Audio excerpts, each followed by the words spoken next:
We'll call this meeting to order. We'll start with the Pledge of Allegiance. Commissioner Corona, could you please lead us? Allegiance to the flag of the United States of America and to the republic for which it stands, one nation, under God, indivisible, with liberty and justice for all.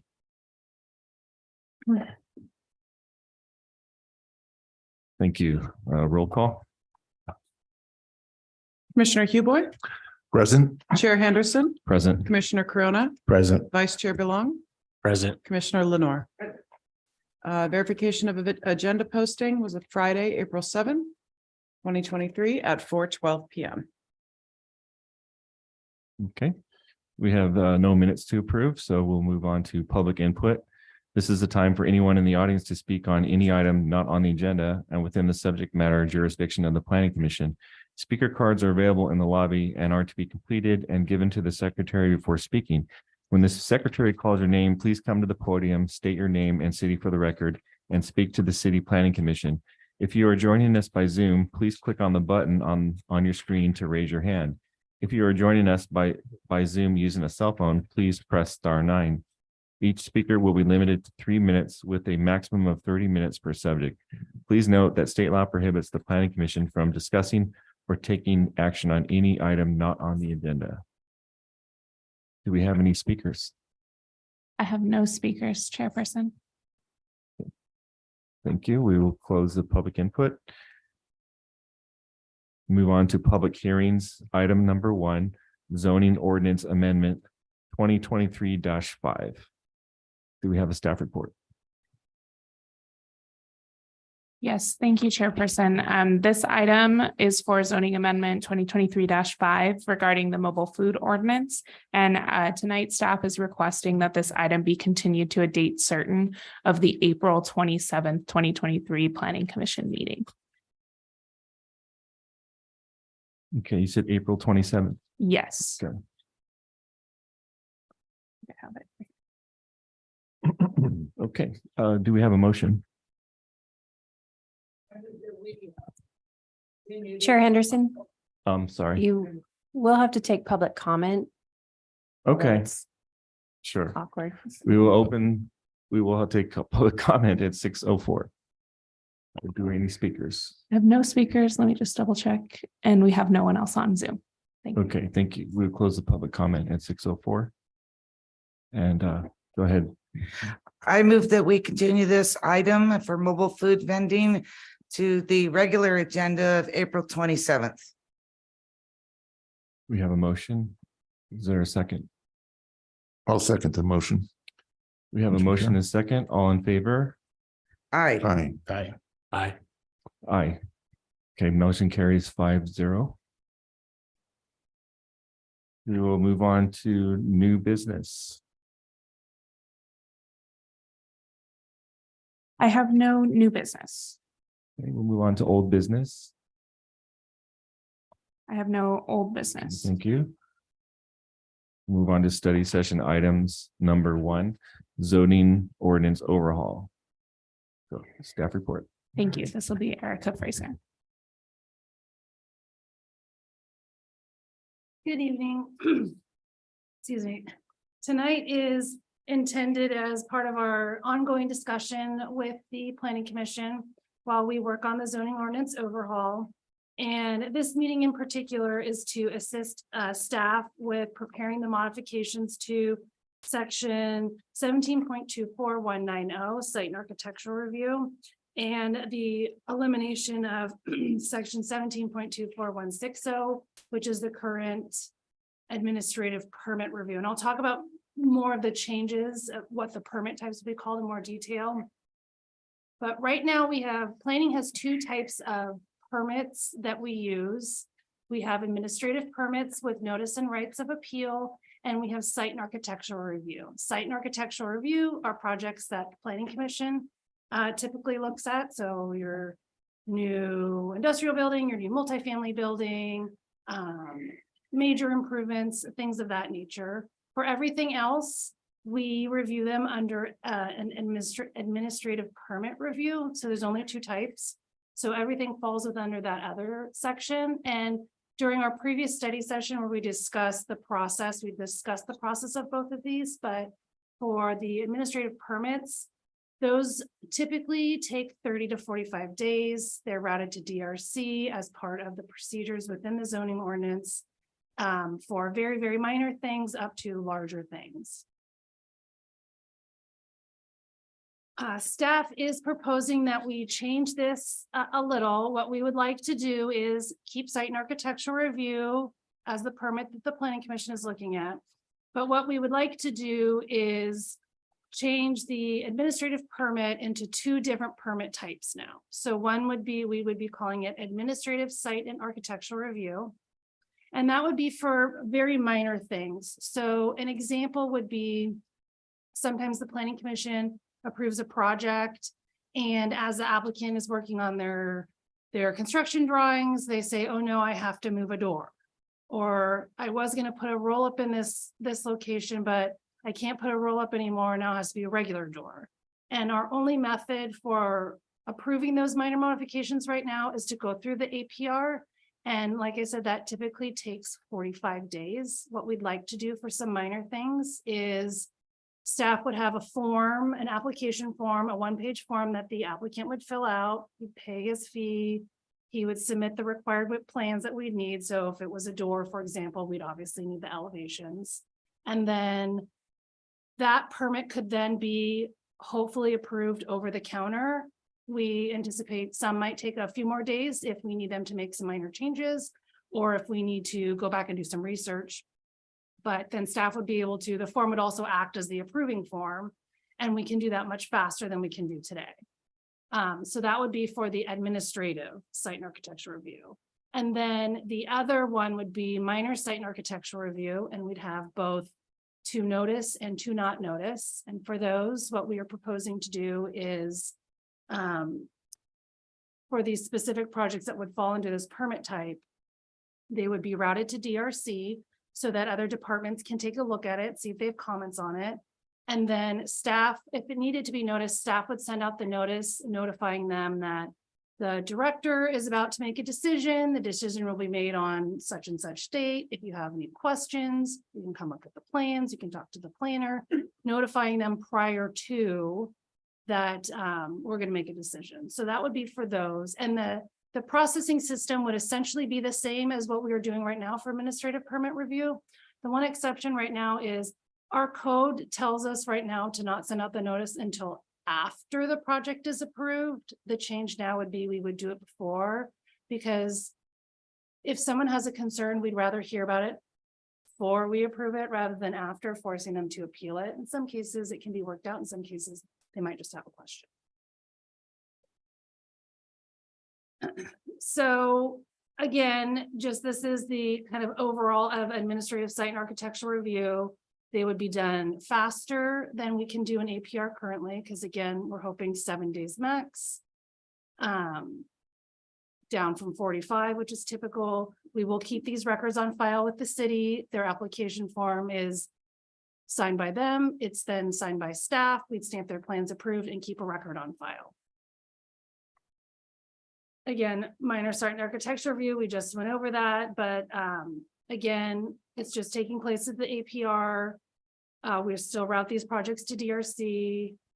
It allows us to place conditions of approval on a project. That's the difference really between the minor, because there will be no conditions of approval on the minor. Everything will be on the plans. This allows us to place conditions of approval if we needed to. For example, if someone wanted to modify their landscaping, we're going to include conditions of approval that talk about plant size, maintaining their landscaping, replacing dead or dying species. Those are conditions that we're going to want to have on a project of that nature. And then again, no changes proposed for site and architectural review for the process. It's really for those projects that are being reviewed by the Planning Commission.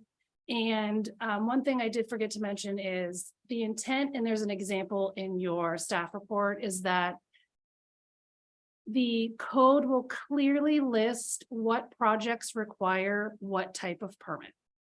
So each permit type will list then the projects that fall within that level of review. The existing code is confusing. It doesn't clearly state in some cases what requires a permit, but then it does in others. So there's a little bit of some areas where we have to make determinations, and it's just easier for everyone around if we clearly list what requires a permit. As part of this, we're also proposing to list projects that are clearly exempt from permits rather than just leaving it kind of out like we do right now. So some of the things we're recommending that are exempt from a permit is for properties where they have seasonal accent landscaping, on a corner, maybe in front of the building, and it's designated as seasonal accent landscaping. As the time comes, they can replace that plant with then the new season's plant. So we're not proposing that they have to come to us every time. Additions of any size to single family dwellings, exterior modification to any single family dwelling, repainting, retexturing, or replacement of materials with the same color, texture, and material for multifamily, industrial, and commercial. The repair of any walkways, ramps, or paving. Exterior modifications to comply with ADA requirements, retaining walls, irrigation, and replacement of dead or dying landscaping when they're replacing it with the same species that was already there. Excuse me, Mr. Chair, while we have that slide up, can I ask a question? Go ahead. Make a please. comment. I just had to, I noticed on the line item of exterior modifications to comply with ADA requirements. Just as a caveat, if it's a historic building, a historic residence, and you have to put a ramp with a railing, So there's an exception there, right? So historic improvements are going to fall under a different code, a different section of the code. That also needs to get rewritten and will become more clear as we get to that area, what in those areas is going to need it. But when this section isn't really written yet, so this is kind of like just ideas that we have that are floating. And then as we write them, obviously things are going to click in our heads that we need to also do X, Y, and Z. I will make a note about historical in case the other section doesn't cover it. I make sure that we are clear in this. Thank you.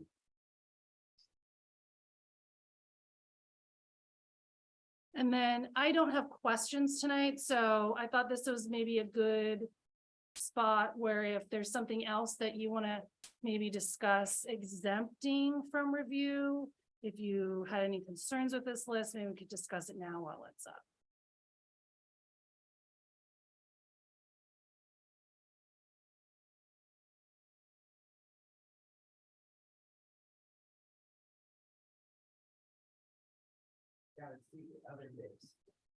Okay, we can go to that one.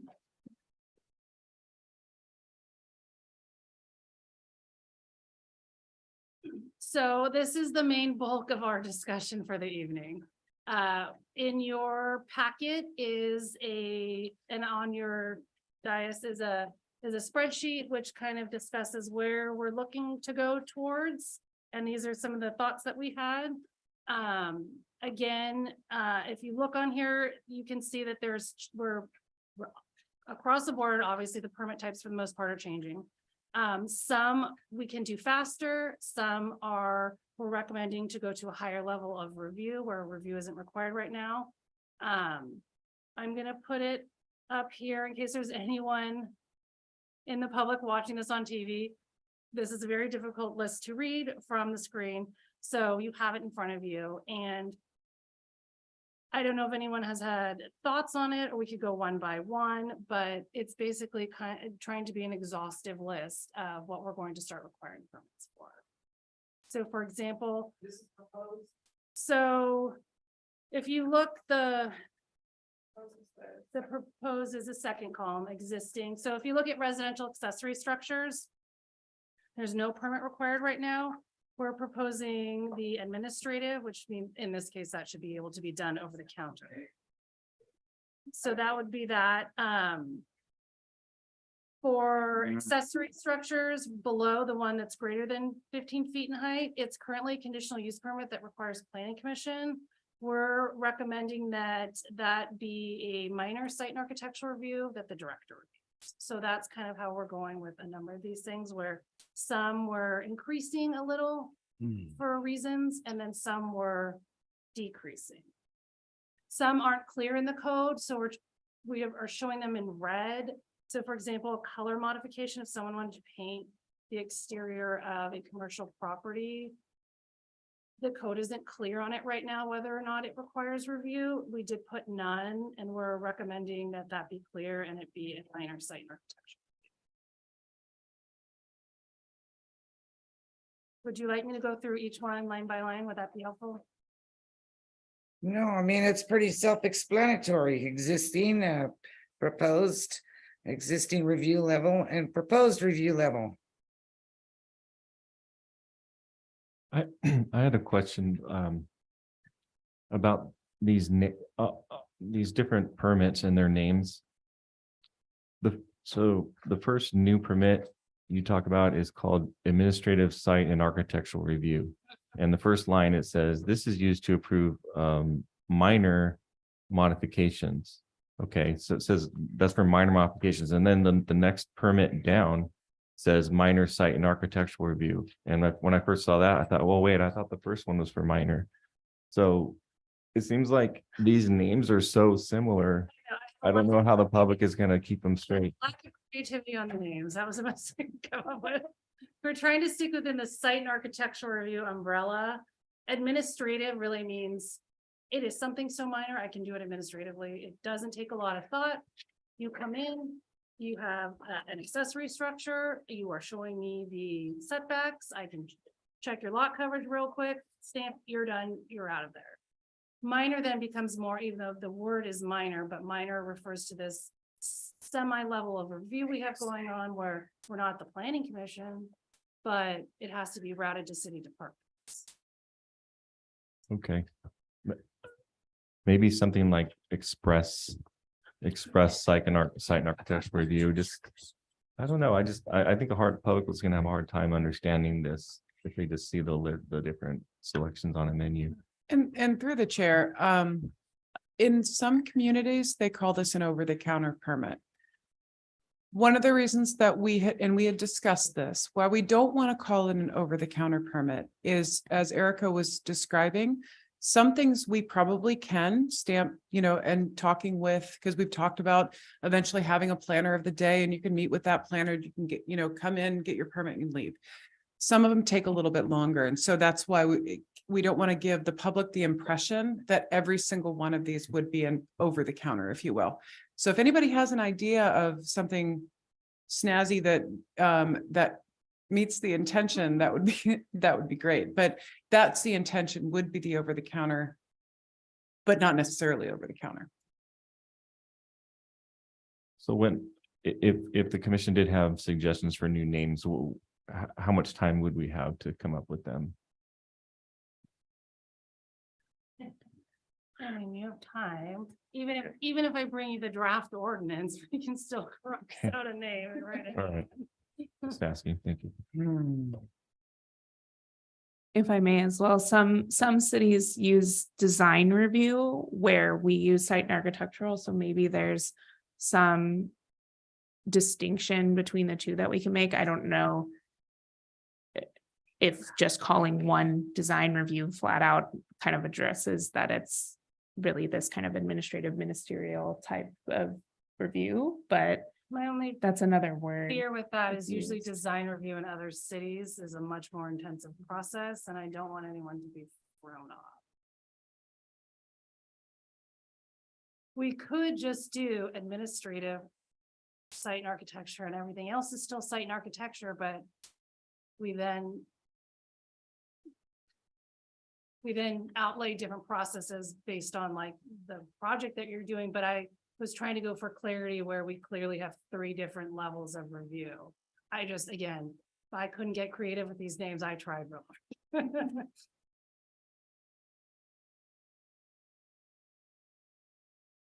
One of the things I was going to mention, as you all are sort of looking at this list, and it's exhaustive and sometimes get a little bit confusing. One of the goals that staff has and sort of in looking at, you know, what the planning commission reviews and what staff reviews. And in general, coming to planning commission and going through this big public hearing process should be the exception rather than the rule, right? So, and that's where, because where you're doing the much larger projects, they're much more complex. And if our standards are set and our ordinances are good, you should feel comfortable that staff can do these minor little things. So that's where you're seeing a lot more of the minor kind of site and architectural, if you will, where your time can be spent on some of those larger projects. So that's kind of my 2 cents when it comes to the difference. And then my intention again with the zoning ordinances, within the zoning ordinance, you'll have the title, the project, the types of projects that would fall under that. And then my intention, which once we leave tonight and I start working on this, at the next meeting, when you're looking at the actual draft ordinance, I think you'll realize that the titles probably don't mean as much as you kind of think they do, like where it's much more clear under what we're trying to do. I'm also with the next, when you have the draft ordinance, what I'll have is a draft of what that application form looks like for the admin, for the administrative site and architecture, so you can see like how we would process it. And then a draft of a handout that we're going to have available to the public that clearly states what requires a permit, what they have to do in the process, so that it's easier for the public who wants to do some of these things. I mean, we have big developers in the city, yes, and they're used to working through the process, but there are also other people that don't do this very often, that maybe do it once, that maybe have a building where they, you know, want to do outdoor seating and they're doing it on their own. And we're trying to make the process easier for them as well. So it'll be much more clear. This is just words on a page right now, which is like a preliminary step to where we need to go, but that will make much more sense when you get to see it. Right now, what we're kind of trying to get back from you before I start writing it, and it's so shocking, is with this existing and proposed permit types, do you have any concerns? Are you okay with it? Is there anything you want to downgrade more, where you're saying no, staff should really look at that? That kind of thing is what we're looking for. I got it. One couple. May I? Chair? Go ahead. I didn't see the need for PC Planning Commission to do the security gates. I think that falls along the line of many of the others that you're assigning to the DSD, Development Services Director, so I wouldn't matter if that changed. My other question, of course, is residential. And would I see that new residential 11 plus units stay the same? But the new residential 3 to 10 units is going to go to Planning Commission to Development Services Director with a public notice. So what triggered that number? How'd you get to that number?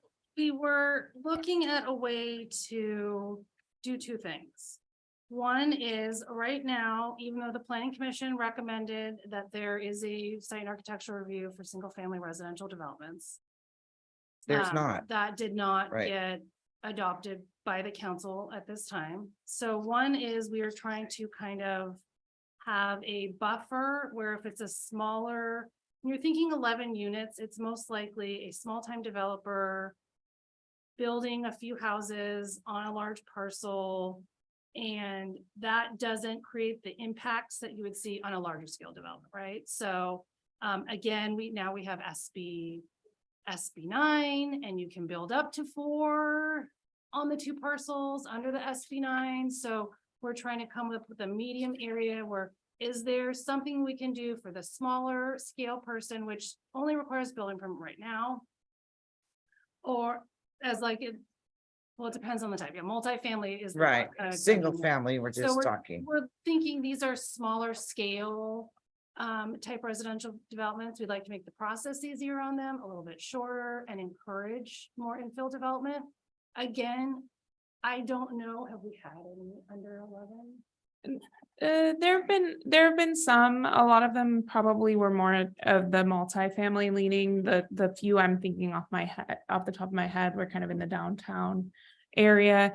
I think one thing too, that's important to keep in mind is that staff's also working on objective design standards and then a design guidelines as part of this review. And so when we're also thinking about having things reviewed at the staff level, we're looking just at those objective standards that we intend to have in place that would be reviewed by the Planning Commission. And so if they meet a standard, they're good. If they don't meet a standard, they're not good. So there isn't this subjectivity that's involved, and the state law is pushing us in that way, in particular for residential as well. So when we're talking about these smaller developments and speeding up the process, it's kind of in anticipation of a lot of legislation that's kind of happening and things that are happening, but also that what you're going to be seeing approved by staff is just going to be the things that we're just going to look, the setback that the Planning Commission and the council set is 10 is a 10. So I think for, as Erica mentioned, the smaller projects, it's a way to make it a little faster, a little easier. You're not going to have this huge hearing and the staff time that would be saved in writing a report for something to say the setback is 10. They had 3 windows on the side, which is required. That saves a lot of time, both in staff and the applicant. What about, then how do you balance the parcel map with the tentative map? So then that's gonna be the exception. So, for example, if they need a plan development, they wanted to change their setbacks. Once it requires a different level of review, that reviewing body will ultimately look at all of it. But see, So if you have if you go have ahead. a tentative map, Right, we're gonna put that project, the tentative map, we're just gonna do it all at one time. so a tentative map is 5 or more lots and a parcel map is 4 or less lots. So you have a 3 to 10, so you probably should specify that minor parcel maps, it's backwards in the county. My parcel map of 4 lots or less is different than the tentative map of 5 lots or more. Right, so it'll be more clear. Unfortunately, this is just, again, an Excel spreadsheet. It'll be more clear in the ordinance. Okay, Again, we also have we have maps that have been approved for projects that haven't been constructed, so there are maps that are in existence. well, yeah, there's not as many as there used to be, but I'm sure there's still several lots still. That's okay, well, thank you. And just to what Eva said or was stating, the state has handed down some significant regulations for housing. There are very definitive ways, the only ways in which you can deny a project, and they're very hard to make those findings. Oh, yes, I learned all about it. I Yeah. already knew. Yeah, So that we next did. next meeting, David and I are gonna give you guys a little review on what we learned, but I already knew that, but now it really hit home when I said, okay, I asked Eva, what's objective design standards? He goes, Yeah. that's where you can't pick it apart. I'm like, oh, so then I went home and I was thinking, it's gonna be really important for staff to hit the nail on the head before it gets to Planning Commission, because I can see we have to be very objective, and I won't be able to say it looks plain or it looks ugly. I don't like it. So you guys got to get it right and don't bring anything ugly. Mr. Chair, can I? It's in the eye of the beholder, though. I realize that. And I'm flexible, but only to a point. But if I'm going to lose all my power, then I'm really counting on you guys, Yes. staff. Well, staff. I appreciate you saying that. So Yeah. that's why when we bring objective design standards before you, really think about that. What type of standards do we want to see? Exactly.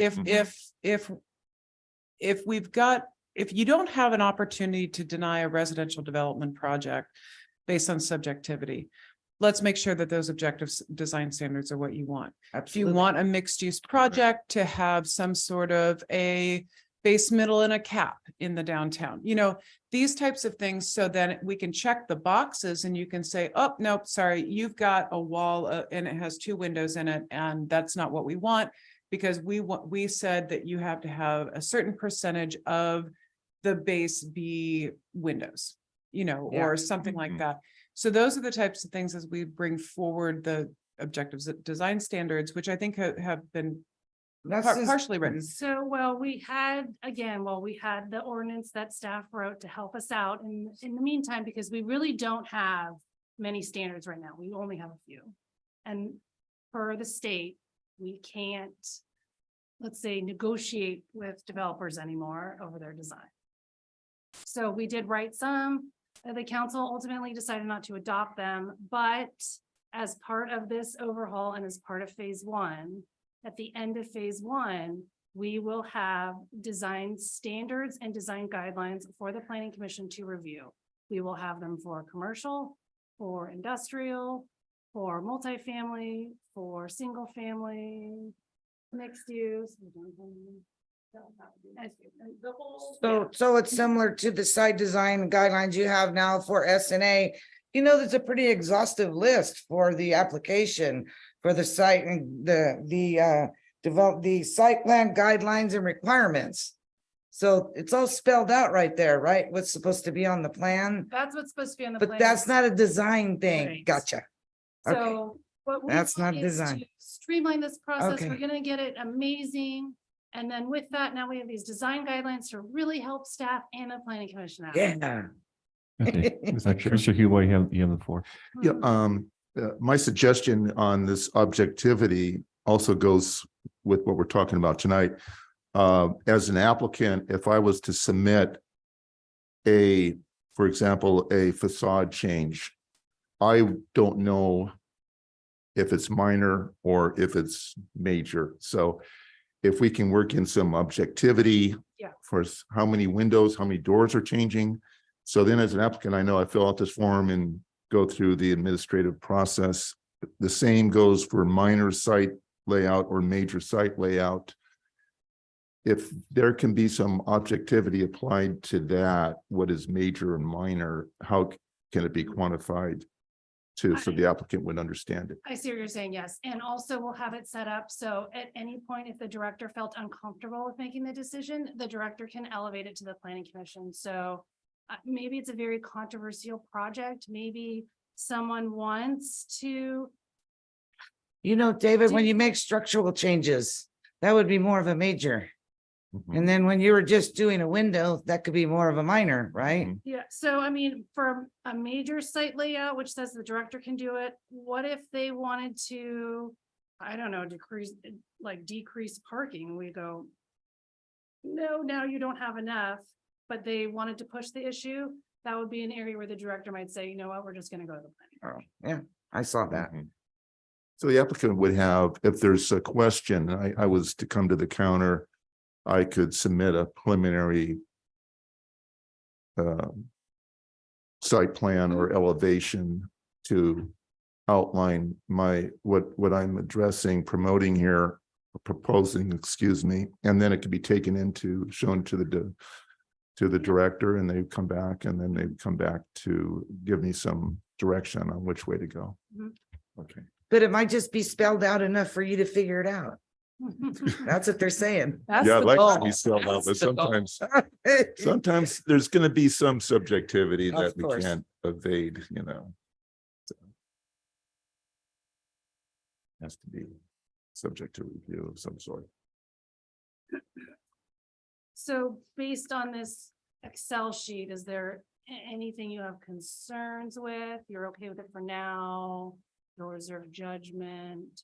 How do we feel? I think the intention is good. I think that this is something that as a planning commission, we need to focus on what we really need to deliberate on, what is important to us and what is important to the community in terms of significance and impacts. And I think this would help streamline the process. Commissioner Belong, did you have a comment? Yeah, I just had a few questions regarding the MS and the AS. Are the fees the same? We're proposing a lower fee for the administrative because the current admin permit, it takes a while. Even preparing, because we have to write findings and then you have conditions and it gets routed to all the departments. So you have other staff looking at it. That's reflected into that price. We will be proposing a lower fee for the admin. And it's really just to cover staff time And That's good. by lowering the level of some of these things to this kind of over the counter permit, it frees up our time and other people's time. So then hopefully other projects can move faster as well. The goal is to really streamline what we're doing. So items like roofing materials, if a resident was gonna change their roof from shingle to tile. So if you're historic, that's a different situation, but remember for the single family, the like, you're in an R1, you don't have to go through planning. Okay, and then that's the same for landscaping, fencing and everything else. Okay.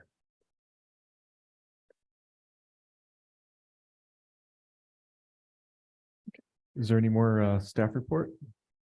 No. Okay. So this is just, so part of all of phase one, I just want to remind you, is very long. We're going to be talking about this for a very long time. I'm very sorry. We still have annexations, we still have development agreements, conditional use permits, general plan amendments, lot line adjustments, specific plans, temporary use permits, and variants. Some of these will be very minor in nature, so you'll probably just, instead of us discussing it, you'll have a draft ordinance in front of you. Some of them will require a little bit more, for example, conditional use permits, so we can really go over and thoughtfully decide what should and should not have a conditional use permit and the level of review on that. And then based on your feedback, again, from tonight, now I have your feedback, I'm gonna start preparing the draft ordinance. And again, like I mentioned, I intend to have an application form so you can see it and informational handout, because I think it will also assist with the review of it. And then I can't tell you when you're going to see it because there's other sections we still need to get, some becoming more of a priority than others. So this will be at some point, but this is just, tonight was just really used to help staff out. And I believe that was it, unless you have anything else for me. Okay, any other questions on the staff report? Do we need to have public comment on? Yes. Okay, so we will open up for public comment at 6:38. Do we have any speakers?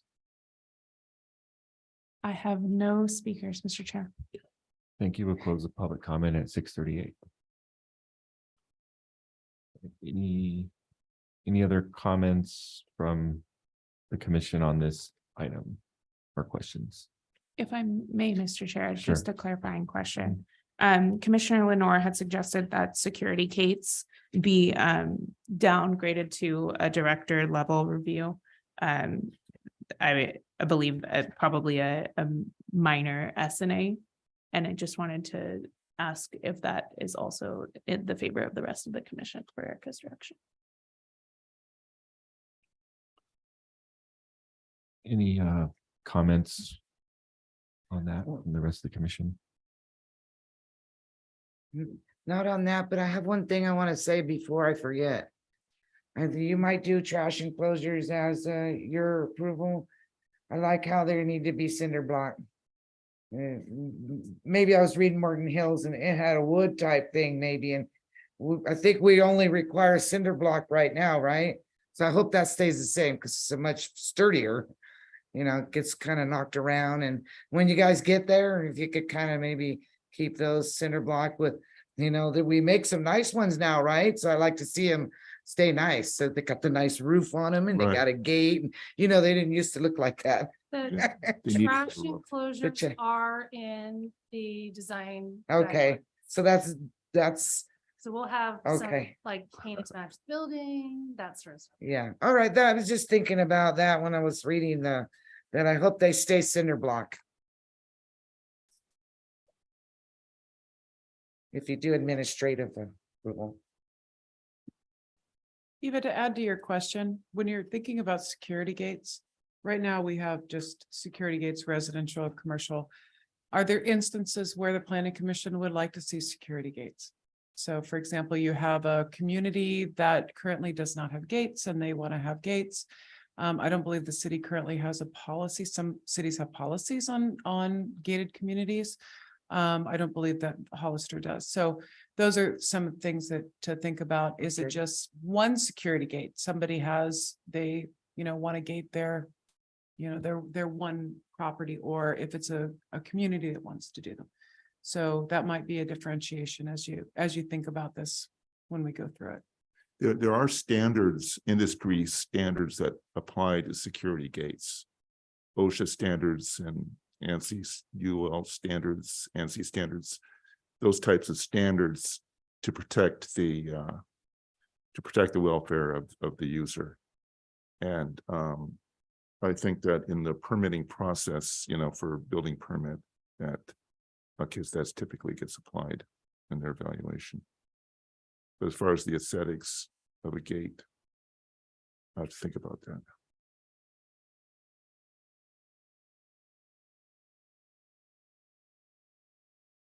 Okay, so is there anyone in favor or anyone feel strongly about downgrading the security gates?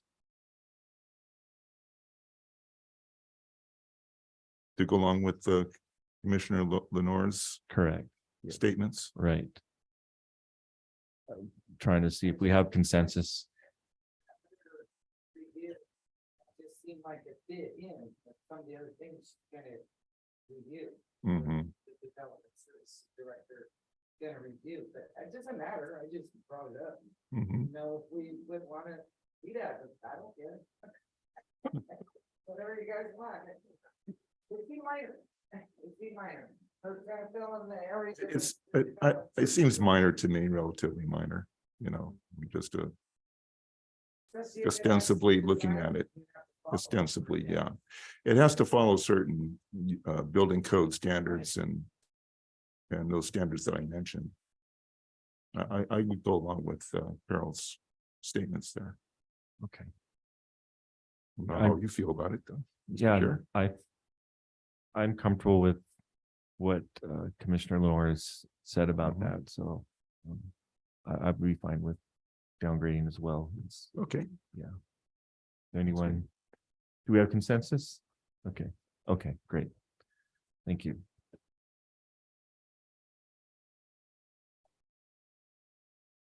That concludes my presentation. I have no more questions for you.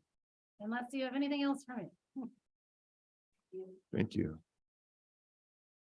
Thank you. We will move on to Planning Department reports. I'll just make a brief report. You guys all should have received an email from me. I believe it was earlier this morning. The city is planning on doing a boards and commissions training and legal review. And that's going to be held Monday, April 24th at 6 p.m. I believe here in the chambers. If you have any questions, please reach out to City Clerk Jennifer Woodworth. She's kind of running that meeting and she'll be able to better answer your questions. But please also let her know if you aren't able to attend. It will be the Planning Commission, but also the other commissions of the cities and boards. So the Airport Commission, Parks and Rec Commission. What boards? We don't have any boards. I don't think we have any boards. Okay, council and commissions, but they're not the council, right? Just commissions? Yeah, I believe it's just intended for commission. Commissions. Yeah. Okay. I didn't know if we had any boards. I didn't recall any. Yeah, I think we Okay. just have 3 commissions, if I recall. It's Airport, Parks and Rec, and Planning Commission, I believe. I could be missing one. But yes, so that's my only report for Arts April Commission. 24th. The only report that I would have is I understand before I came on, the city clerk did put an announcement out looking for members to join a historic preservation commission. We do have a historic preservation ordinance. And if you all know of people that would like to serve on a commission, they can express interest to Jennifer. We're trying to figure out maybe another more creative way to look for commissioners. It's something brand new. It might be kind of fun for people to start something new. And then historic preservation is my background. And so Awesome. I'm actually very excited about it. So we'd like to get that program up and running. We do have a lot of historic resources in town and want to make sure they're treated appropriately. So Yes. yeah, so currently, when we would have, say, a certificate of appropriateness, which is the method that we would approve projects with historic, on historic properties, it would currently go to the council in absence of that commission. So just keep that in mind, and I'll probably announce it every once in a while until we formally put it out. So citizens can take a look.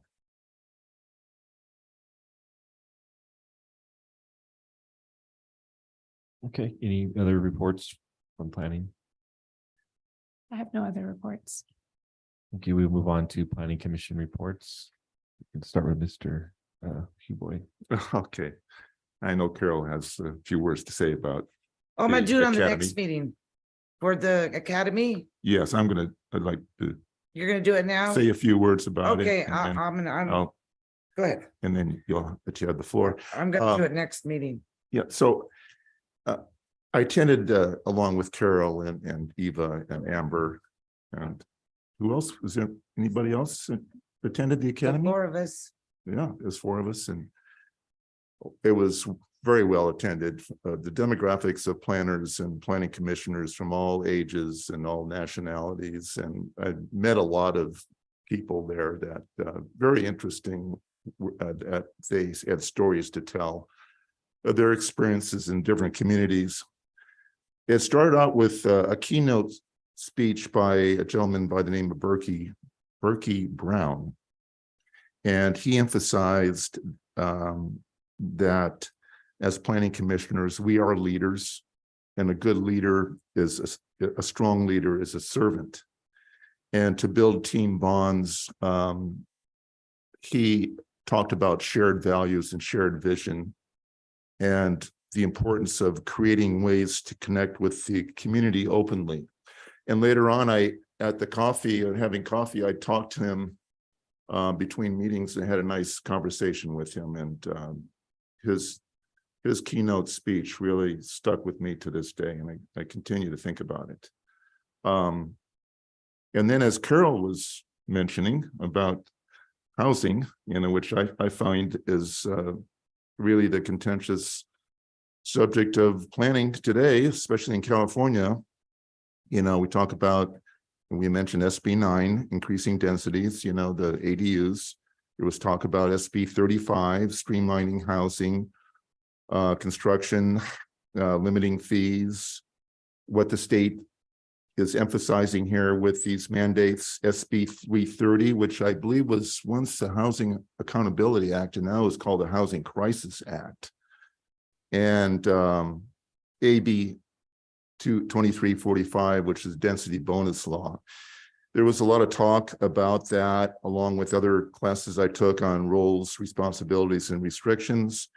But what I'd like to emphasize, what I really found interesting to me as a planning commissioner and an architect, is the objective standards that when you evaluate these projects for housing. And if it's a permitted use, you really can't deny a housing project of a permitted use unless there's an adverse impact to health and safety. And the emphasis to restrain from making land use decisions based on economics, personal judgment, or opinions. So even when we talk about neighborhood conformity, there's some subjectivity there. So we talk about housing, coming up with these objective standards, setbacks, massing. I find that as, I've been doing it since 1989 when I got licensed architect, continuing to study design and how to come up with an attractive built environment. And I've worked on objective standards for historic infill for the city of Santa Clara, and now we're revisiting that now with what we discussed just not too long ago. And I just found that really fascinating, interesting, and important. And so looking back on everything, and they complain about traffic here, traffic there. Took me 3 hours to go 20 miles from And they drive to crazy. Anaheim from I was scared. It and was we went moving from fast Ventura everywhere. to Anaheim. It was just crazy. But after I got there, it was like a zombie. But they had the Golden State Warrior game, which Yeah, I we had a watched. delay. And Getting there. that brought me back to earth Yeah. because they won. No, but all in all, I know it was very worthwhile and I could go on, but I'm sure Carol has a few. I words to have say. other things, but I'm gonna wait. I'm gonna do it on the regular meeting. And that concludes my executive summary of the academy. So you get part 2 on the next meeting. Okay. Thank you. Do we have any other planning commission reports? I have something. Okay, I would like to request for not only me, but hopefully all of us, a hard copy of the draft general plan. I'll tell you, you can look at it on a screen but it's really nice to have it in the paper because it's you get really a lot of the illustrations are so much better when you're just looking at it. But anyway, I would like one, and I'm sure that when the consultant did it, they submitted so many copies when they submitted the draft. Maybe they don't do it that way anymore. We used to get like 50 copies. No, everything was electronic, but Okay. we'll figure out a way to. I would really appreciate it, and I'll save it and I'll use it quite a bit. So if I could get one, I would love it. Okay. You know, I just wanted to say one other last word. I forgot to mention the legislative updates. There are so many legislative updates, not all of them that the California League of Cities is Endorsed. going along with, Yeah, you know, like SB. they were getting booed Yes, in jest. SB4, In jest. you know, the right to build houses on religion-owned land. I mean, it's just one. It just goes on and on. There's so many of these legislative updates.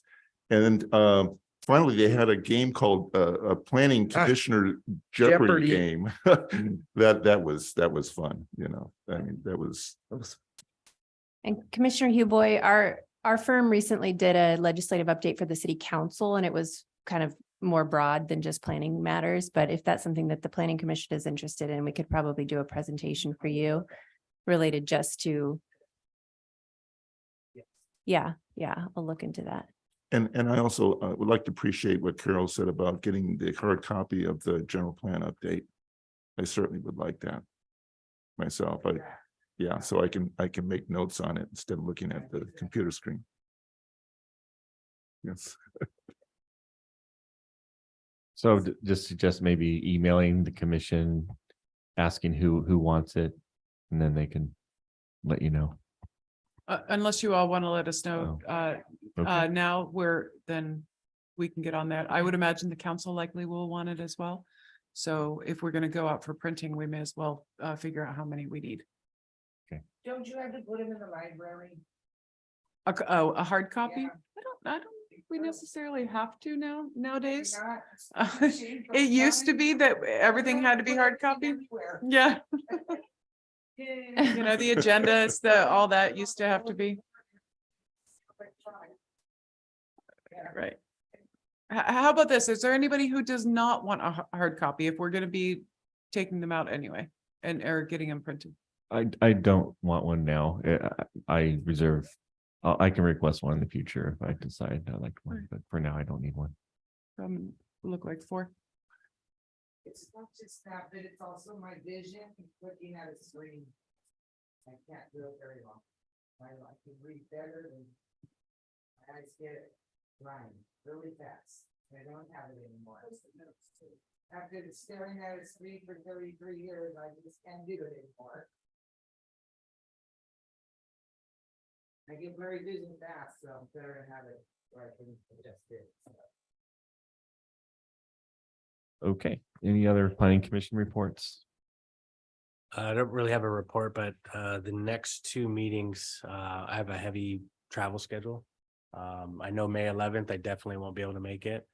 And then the April 27th, I'm actually flying back that day. So pending if I can get back, I'll be attending. So. Yeah, thanks for the heads up. Okay, do we have a motion to adjourn? I'll second. All in favor? Aye. Thank you.